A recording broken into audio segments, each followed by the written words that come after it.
कायदेशीर साक्षरता ही काळाची गरज, केदार भोई यांचं वक्तव्य। बालकांवर होणारे अत्याचार रोखण्यासाठी पोक्सो कायद्यातील तरतुदींची कठोर अंमलबजावणी होणं आवश्यक आहे, असं प्रतिपादन आंतरराष्ट्रीय कायदे तज्ञ परिषदेचे सदस्य केदार भोई यांनी केलं। ते सैनिक टाकळी येथील श्री छत्रपती शिवाजी हायस्कूल व गर्ल्स हायस्कूलमध्ये इयत्ता 5वी ते 10वीच्या विद्यार्थिनींना कायदा समजून घेताना या विषयावर मार्गदर्शन करताना बोलत होते।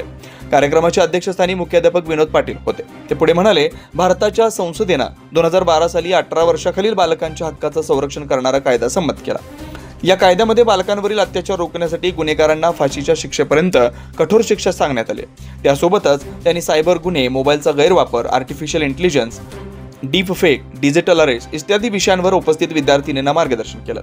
कोल्हापूर जिल्हा व सत्र न्यायालय येथील ॲडव्होकेट अश्विनी जाधव यांनी बालविवाह, कौटुंबिक हिंसाचार, महिलांवरील अत्याचार आणि त्यापासून प्रतिबंध करणाऱ्या कायदेशीर तरतुदींची माहिती उपस्थित विद्यार्थिनींना दिली।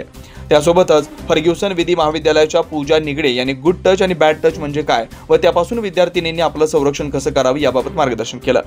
कार्यक्रमात शिवज्योत बहुउद्देशीय संस्थेचे श्री धनाजी शेदे उपस्थित होते।